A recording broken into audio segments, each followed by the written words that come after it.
Okay, so we are our third speaker today is Jonathan Zung from Princeton University, and he's gonna tell us about Reeb flows, transverse to foliations.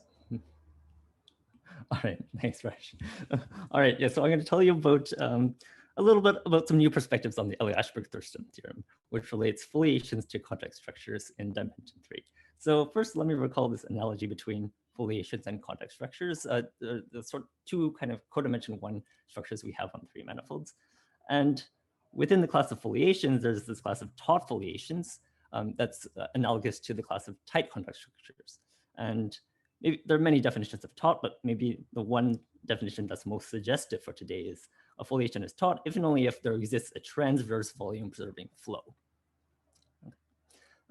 Okay, and so somehow the analogy goes on. There's a local obstruction to a foliation being taut, these Reeb components, and there are these local obstructions for a context structure to be tight, these loose tubes. Okay, so for today, M is an oriented 3 manifold, and F is a C2 co-oriented codimension 1 foliation. And through it, I'm going to assume that M is not this exceptional case S1 cross S2. And so what did Eliashberg and Thurston proved? They found a link between foliations and context structures. They showed that the tangent plane field to a foliation emits a C0 small perturbation to either a positive or a negative context structure. Okay, so they can produce context structures from foliations. And furthermore, when the foliation that you started with is taut, the context structure that you get out at the end is tight. And in fact, it's weakly symplectically fillable. And in fact, it's universally tight. So, okay, so this theorem is great. It sort of relates taut and tight. Why care about this theorem? Well, for one, it's a bridge between geometric topology and symplectic topology. It stars in the proof that Floer theoretic invariants can detect minimal genus surfaces in 3 manifolds. And maybe from my perspective, it's the theorem is some sort of factory for tight context structures. We have lots of constructions of taut foliations by cut and paste methods, and it's usually really easy to check that the foliations you get are taut. And so they spit out tight context structures, and sort of cut and paste constructions of tight context structures. Well, it's not usually easy to preserve the condition of being tight. All right, so what I'm going to tell you a bit about today is this question of Kola and Honda. So they asked, well, can we control the Reeb flow of the resulting context structure? So they asked, in particular, can you make the Reeb flow of these perturbed context structures transverse to my initial foliation? Okay, so this would give me some sort of control in the dynamics. And the answer is yes. Basically, yes, as long as this sort of simple homological condition is satisfied. So I'll tell you a bit about this condition more in a moment, but okay, so basically this is the best possible answer to the question. We can almost always do this. Okay, why care about this theorem? Well, for one, it gives us a big source of hypertight context structures with no contractible Reeb orbits. So here's a corollary. Every orientable 3 manifold with a taut C2 foliation has a hypertight context structure. Okay, so the proof has this corollary has 2 cases. First of all, if the second homology of your manifold is bigger than 0, then Kola and Honda have a construction of hypertight context structures using sutured hierarchies. In the case when you're in a rational homology sphere, well, you don't have this technology of sutured manifolds available to you, but this homological obstruction that I mentioned vanishes. So by this theorem, we can construct a, given a taut foliation, you can construct a context structure with Reeb flow transverse to the foliation. And now an important property of taut foliations is that loops transverse to a taut foliation are not contractible. So this certifies that all the Reeb orbits are not contractible. Okay. So as a nice corollary, well, why do we like hypertight context structures? Well, they make it easier to define and compute holomorphic curve invariance. So Bao and Honda showed that cylindrical contact homology is well defined if you have a hypertight context structure. And going back the other way, well, now cylindrical contact homology becomes an invariant of deformation class of foliation. So maybe contact geometry now has something to say about foliation theory. This relies on this auxiliary piece that says that these context structures C plus and C minus are basically canonical. Okay, so this is the theorem I'm going to tell you a little bit today, and my ulterior motive is somehow not to tell you very much about the theorem, but to tell you about this tools for understanding the holonomy of foliations, the harmonic transverse measure. Right? So maybe I can stop and ask if there are questions at this point. Okay, so the first thing I want to convince you is that sort of contact perturbations require your foliation to have holonomy. So when you see the Eliashberg-Thurston theorem for the first time, it's sort of improbable because maybe the first foliation you think about is surface cross S1, foliated by horizontal surfaces. And there's actually just no way to perturb this thing to a context structure if you additionally ask that the context structure be S1 invariant. So there's something sneakier going on that you have to do. And so what's happening is that you need your foliation to have holonomy. So in this foliation, all of these are sort of at a constant distance from one another. So let me give you a local picture of what these contact perturbations are going to look like. I drew on this side a box, and imagine that this box is foliated by the horizontal foliation, kernel of dz. And we can produce a contact deformation, which is kernel of dz plus epsilon x dy. So you have these contact planes that are sort of increasing in slope as we go off to the right. Okay, so that's a perfectly good contact deformation, linear contact deformation of this foliation.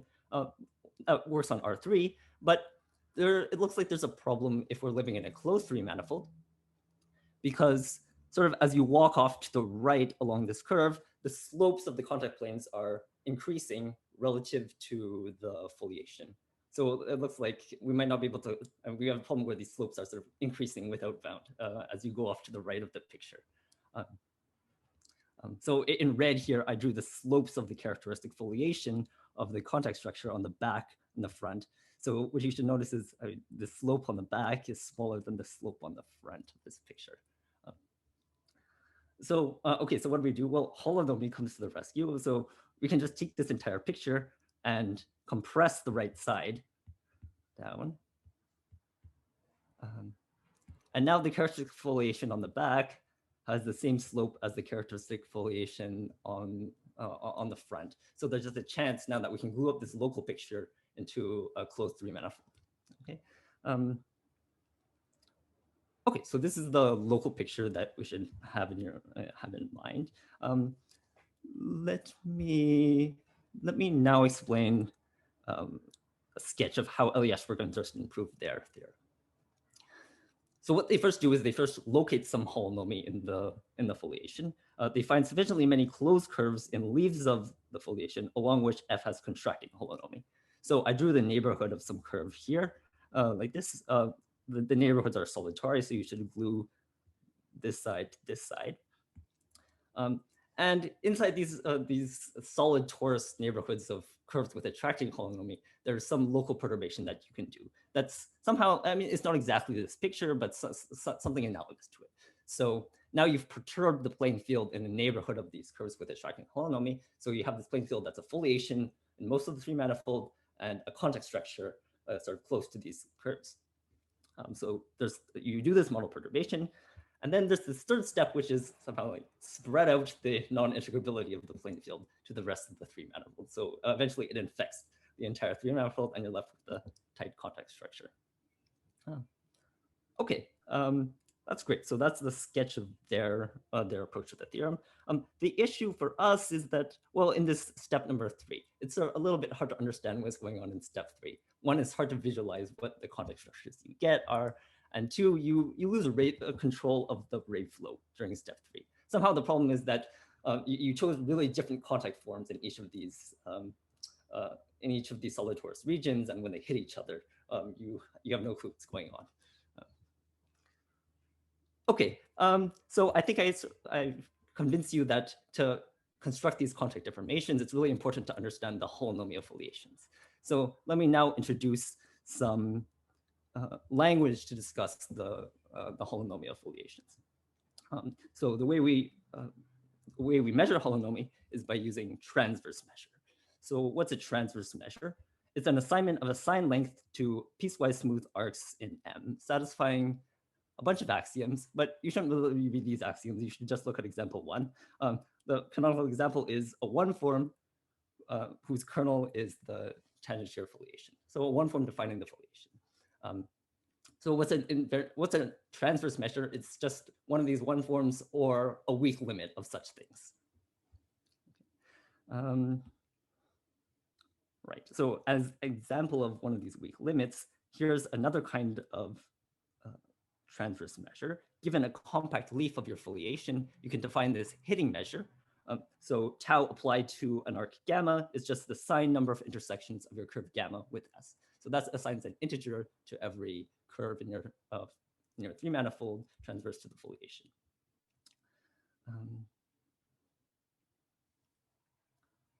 All right.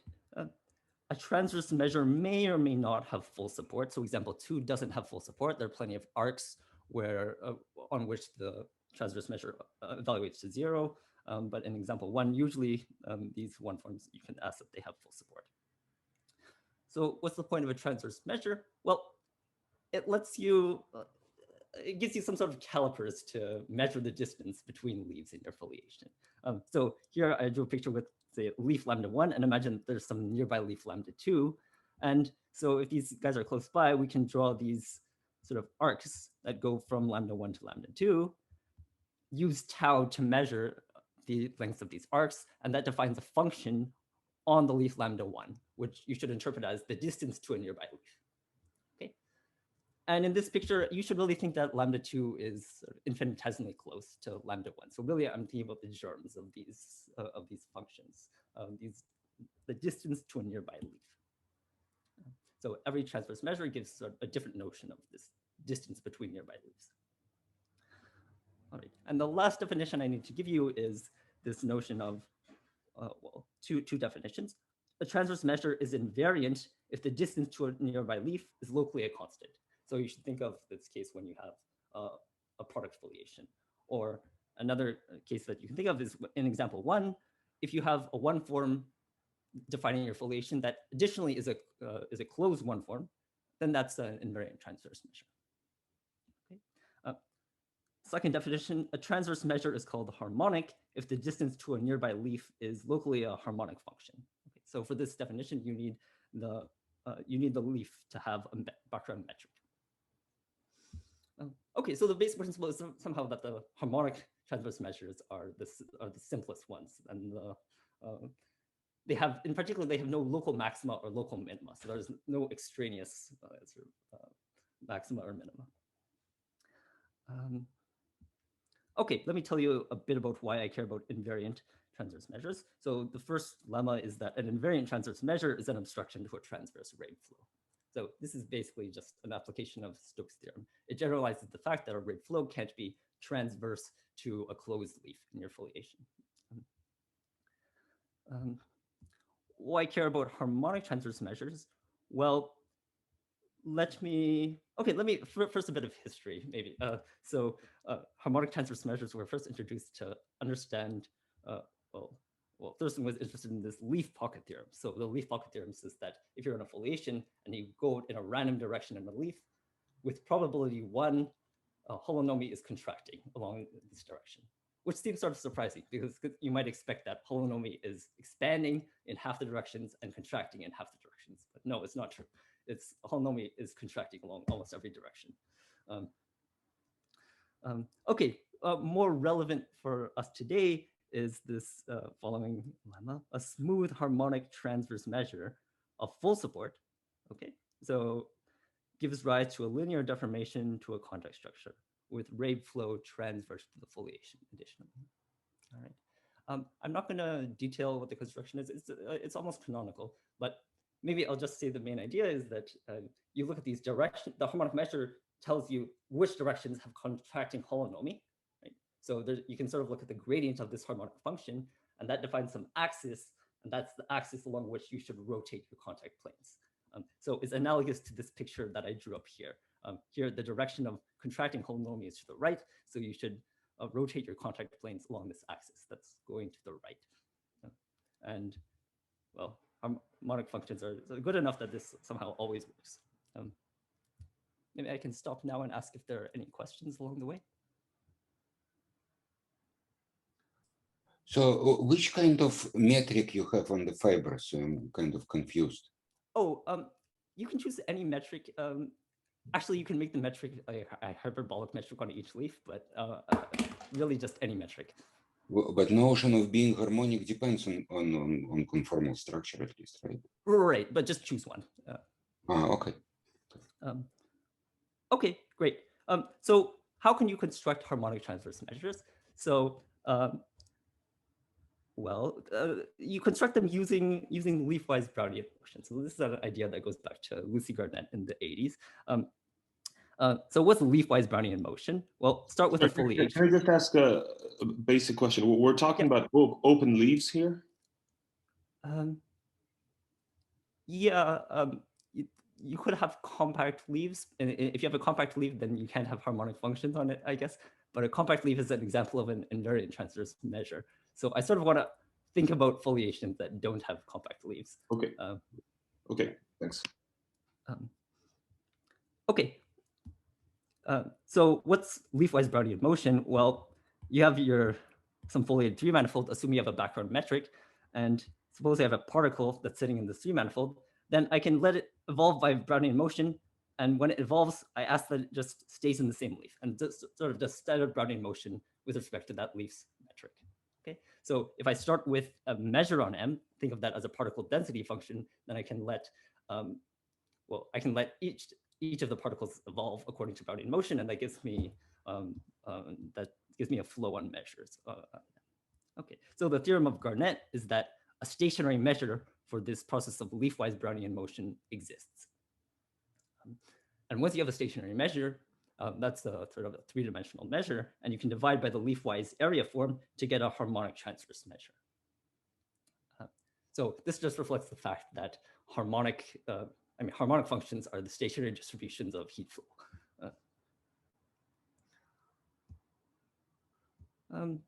Okay, this is great. So this sort of looks like we've almost proven our theorem. I told you that we can construct harmonic transverse measures, but there's this issue that they might not have full support. Okay, so let me show you this picture in one dimension down. Here's a foliation on the cylinder with two compact leaves, one at the top, one at the bottom, these two green leaves. And the remaining leaves are all non-compact, and they spiral around the top leaf in the counterclockwise directions, and they spiral towards the bottom leaf in the clockwise direction. So if you choose a particle and you sort of drop it in your manifold and you let it evolve according to Brownian motion, well, from the perspective of this particle, he's just walking along a real line. And so if you wait for a long time, he spends most of his time at plus or minus infinity. So in the three manifold, that's saying that this particle, after doing Brownian motion for a long time, spends most of his time on the top or the bottom leaf, with probability 1/2 sort of. So the harmonic measure that you get out of Garnett's theorem is this measure that's has all the measures concentrated. Half the measures concentrated on the top leaf and half the measures concentrated on the bottom. And this is bad for us because now we don't know how to do the contact deformation sort of in the middle of our three manifold. Okay. Let me say that.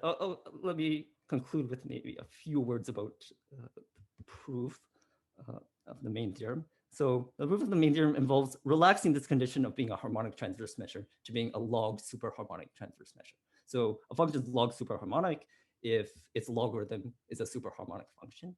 And it turns out that for the purposes of producing contact deformations, log superharmonic is as good as harmonic. And actually for the purposes, many other purposes in understanding the holonomy of foliations, it's good enough. So the theorem that I proved is that if F supports no invariant transverse measure, then F has a smooth log superharmonic transverse measure of full support this time. Okay, so and the way you prove this, quick sketch, is that you define some new diffusion operator that's pretty similar to the Brownian motion, but it just with a slight tweak. And the nice thing about this new diffusion operator is that you can show that in finite time, if you wait a finite time, then the measure that you get is sort of log superharmonic. So you don't have to sort of wait an infinite amount of time. And so the measure is still positive everywhere in your three manifold. And that gives you contact deformations. Okay, great. I guess I'm out of time, but I can just say that some future directions I would like to, I mean, this work raises some interesting questions. We should try to understand the dynamics of the Reeb flow better.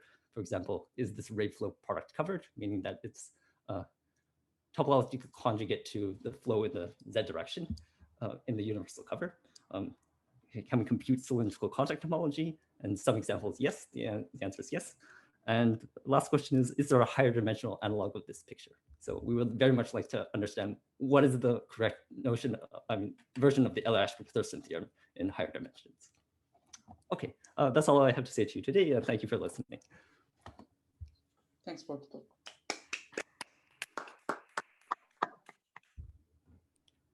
Any questions? So what's the problem if you have an invariant transfer measure? You might get stuck in this diffusion process. The problem is that in this harmonic. Okay. So there are two problems. There's this problem of yeah. First of all, there's the problem of producing contact deformations, because if you have an invariant transverse measure, well, that's a harmonic transverse measure, but the gradient is 0. So it doesn't, there's no sort of well-defined axis around which you should rotate your contact planes. Yeah, but you have a proof here in which you produce a log superharmonic. Right. So somehow the invariant transverse measure means that there are these places where the particles can sort of hang out and sort of invariant transverse measure gives you a is a stationary measure for these Brownian motions. So that's what I mean. So that's like your proof sketch fails, and it fails because this diffusion operator might get stuck on the invariant transverse measure. Yeah, the particles might somehow like hang out inside the invariant transverse measure.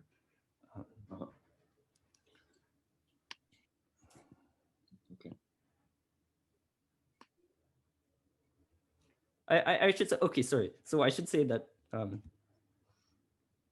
really the proof, you can still run this and get a transverse measure, but really I wanted to make this inequality strict, and somehow if you have an invariant transverse measure, then you might like really just have this this quantity be equal to 0.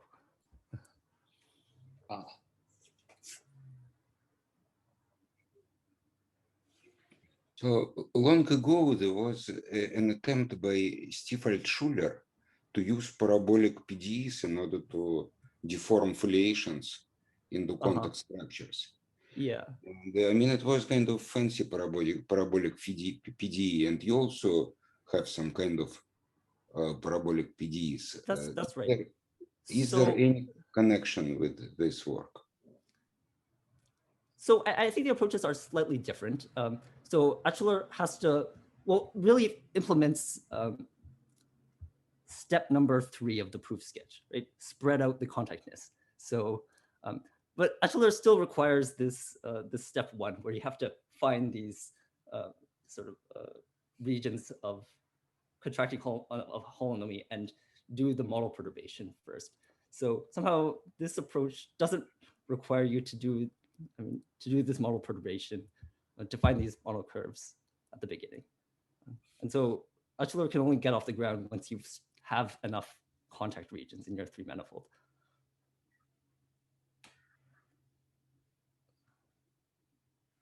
But is there a probabilistic model which corresponds to Altschuller's PDE? Okay, I'll say that I don't know what the answer is, but I'll also say that this PDE is a PDE that's acting on transverse measures, and his PDE is acting on contact structures or contact forms. So maybe they're slightly different things. No, I mean, no doubt. So my question was whether there is any kind of connection. Yeah, I could think about it. Thank you.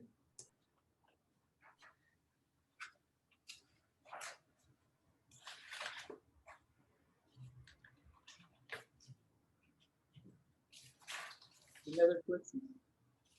So is this very abstract existence, or can you put your hands on the final. Yeah, it's very concrete. You can actually you can write down a linear deformation. No, but I mean to get the log superharmonic. Oh, to get the log superharmonic thing. I'll say that it is abstract and it results. Requires these results of Jarwar and Klepston, but in practice, I mean, if you just imagine sort of the simplest transverse measure, it's going to be topologically equivalent to this superharmonic transverse measure that you get out of this process.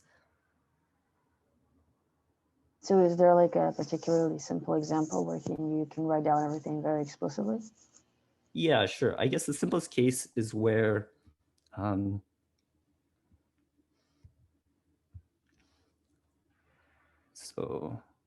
simplest case is an anossel suspension.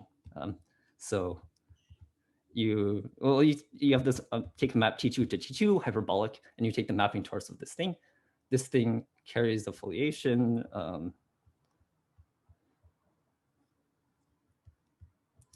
And so there's sort of this direction of contraction that's going towards going in the positive S1 direction.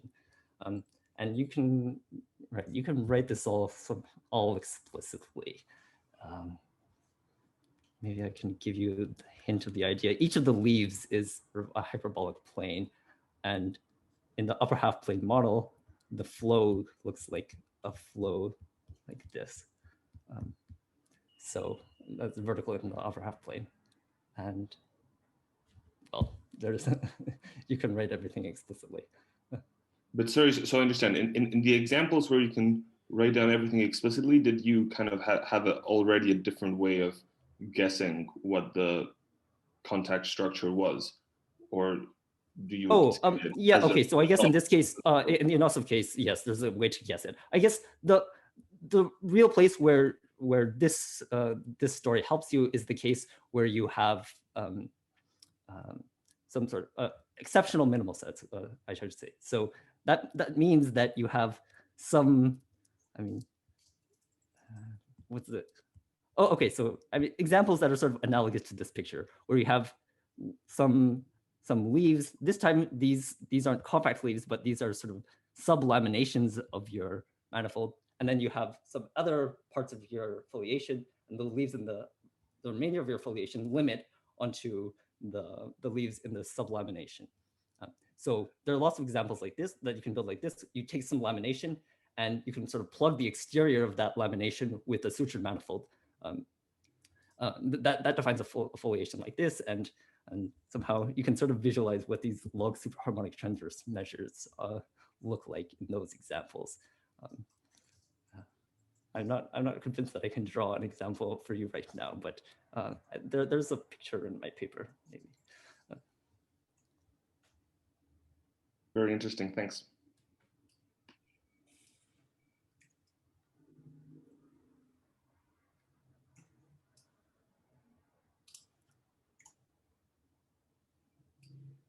More questions?